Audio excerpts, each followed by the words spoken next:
Hello and welcome to another edition of Pricing College with your hosts Aidan Campbell and Joanna Wells.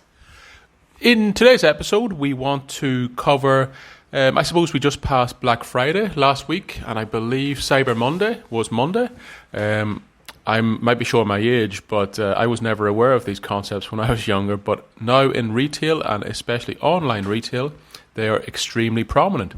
So today we want to look at the pros and cons, the good things and the bad things about adding surcharges, segmenting or compartmentalising the costs in services so that when you go online to buy a product or service, you see the price, and then in the box or in the cart, there's a huge number of add-ons or takeaways that can alter the price. Yeah, we've seen a lot of businesses like from B2C and B2B even recently introducing surcharges like for freight on the final invoice. And I'm thinking to myself, why is that happening? Is it always a good thing? Yes, we know B2C have been doing this quite for a long time, but at the same time there has been a lot of kickback from consumers about surcharges. But I suppose in terms of like companies, they think it's almost a good thing because they're separating costs from pricing, and there's a view here that if you keep the price stable or you reduce price and then add a surcharge on top, like for freight, that is in some way fair and reasonable for consumers, and at the same time they can maintain sort of a considerable margin. But it goes back to this thing. Again, do companies really know their costs, and are they able to calculate the surcharge correctly to be able to do this and to ensure that they're going to get the margin? And B, do customers want to go through the whole process, especially B2B, a very long sales process, to then suddenly be hit but with a surcharge on the final invoice price, without even a commitment of, the B2C sort of next day delivery? B2B is still not committing to that. Often they can't.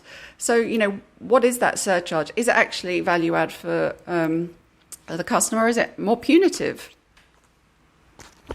I think probably the experience most people have in this regard is probably from airlines back when we could travel, especially companies like Ryanair and Southwest Airlines in the United States. It was almost like you'd see a very cheap headline price. Your seat from A to B costs $10, and then you can add, priority boarding, better leg room, you can add better food, you can add more luggage, all this sort of stuff can be added on. And I suppose the pro of that from a business perspective is you're giving value to customers for if they're willing to pay for it. And there's no point in giving people value if they don't value it. And I suppose this is what we talk about in our podcast a lot. This is the positive. The positives of value-based pricing, you're using that to segment your market. You're providing people with what they value and they're paying you for it. So you're able to hyper-segment really the market. And you're hyper-segmenting the market, but which is very positive. I'd say you also see this in postage where, you're checking out on Amazon. And I suppose Amazon was famous for one-click shopping, but more and more recently, especially in Australia, you'll have options about service or delivery days. If you want it on a certain day, you pay extra. If you want it on this day, you pay extra. That segmentation is good, but what I suppose my personal view is that's the positive, but this can sometimes make it seem to a customer that they're being taken advantage of, that they're being a bit of a bait and switch is going on, that they're being presented with a fake, artificial low price, and then when they actually get the product or service, it's much higher. I would put a quick and hard and fast rule here that the product, you shouldn't be charging extra for a product if the base price that you see should give you the base service. So I'm very against charging freight on top if it's not a specific day. So if the basic freight should be included in the price, because in theory there's no point in seeing a price for a product if that price does not include you getting it or accessing it. So, in my view, it should be that the price you see should be the base price, because anything else would be or possibly could be perceived as bait and switch or misrepresentation. Yeah, I think I agree with that, Aidan. I think with BAU freight, that's just an expected. You shouldn't be charging additional for that. If you understand that a value driver for your customers is convenience and like next day delivery, and that requires an additional service on top of the BAU freighting service and shipping service you provide, then it makes sense to then pull that out, but then to be quite upfront with customers at the beginning of the sales process that is going to happen, because you've got to remember in B2B, these surcharges are not common. Customers aren't in the habit of seeing surcharges on their invoice for B2B. Yes, more so for like postal and even airlines being, pulling out these additional value adds in their service and pricing, but B2B customers are not familiar with that. And as I say, it's a very long and complex sales process. You have to go through procurement and the whole bit. Talk to many different stakeholders. You get alignment, you get agreement. It can be a tough negotiation along the path, and then you hit them with this surprise surcharge. It really, from my experience with clients, it doesn't go down well. And not only for those big customers, I'm talking those medium to small customers. You've got to be very upfront and really clear about the value that you provide and not charge an additional for BAU freight and things like that in B2B. It really doesn't work well and ends up really damaging your reputation and brand if done incorrectly. I think this probably is one of the real cruxes of the issue of pricing.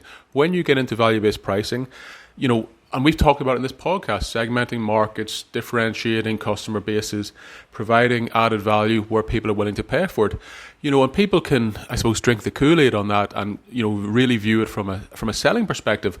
But as we always say in pricing is a technical aspect, but it's also very much human, customer focused. You have to understand your customer, and the last thing you want to do is alienate a customer base by stripping away services that they see as their right or their need, to enjoy the product or service.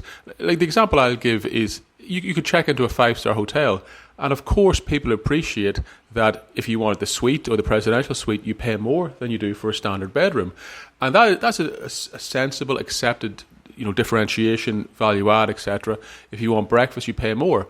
But if you started differentiating every little thing and stop being helpful, if the concierge refused to help people who hadn't paid an extra fee, people would really start to get their back up about that. And that's the human element. That's an extreme example, but there's a human element that people expect certain baseline services to be delivered, and then the additional, they're happy to pay for that extra. But you really need to understand the product you're selling, who is buying it, the reasons they're purchasing it. And I personally think if you're starting to charge extra for something that is in the baseline enjoyment of the product or service that you're selling, that if you're not selling that extra piece, it almost defeats the point. Like if you're trying to sell a car and taking the wheels off, that sort of concept, that sort of strips away. That's the point I'm trying to make. If you're trying to charge extra for what people perceive to be necessary and vital part of the enjoyment, then you've gone too far, and that's the place where you should step back. I suppose my view here is you really can't use surcharges to cover up poor pricing and poor cost calculations or even a cost plus culture. And I do think that a lot of B2B businesses are introducing surcharges because they haven't done the fundamental work of improving their pricing and understanding their costs. And often they don't even have a pricing team in place to look at pricing, let alone calculate surcharges. So really, a lot of businesses are doing this to cover up what I call pricing and cost chaos. And really, it's not going to help. And even in the short term, I honestly believe it doesn't really cover costs or increase margin, even though it on paper, in a model, it does. It seems so. I think, you've got to go back, do the hard work, address the problem rather than, putting Band-Aids over a poor pricing capability. Do the hard work, invest in your pricing, get accountants to look closely at costs, get a pricing team to think about pricing and the market and customer value. And when that's established, and only then when you've understood your pricing, you understand that each of your customer segments and price segments, can you think about applying surcharges and legitimately use value-based principles to start teasing out surcharges based on like freight, additional convenience, etc. Because you can't just assume it. You've got to test it, you've got to track it and monitor that before you even introduce those type of surcharges into the market. Yeah, I think we'll leave it there today. I think it all stems back to, the mantra, know your customer, segment them properly. Don't overly segment. Never try to exploit customers. If you're ever getting into the realms of bait and switch, exploitation, manipulation, you've gone way, way, way too far. And customers remember that. They don't like it. And if you leave a bad taste in somebody's mouth, the chance of them becoming a repeat purchaser is massively decreased. So, if you're confident in the value that you provide, charge, a price commensurate with that value, charge it in a fair, understandable, easy method. And fundamentally, if customers aren't willing to pay for that value, either you haven't communicated the value correctly, or maybe your value is not high enough, or maybe that customer is not right for you. Trying to slice and dice how you present the pricing, maybe once or twice it will work, but over the long term, I think it's a mistake.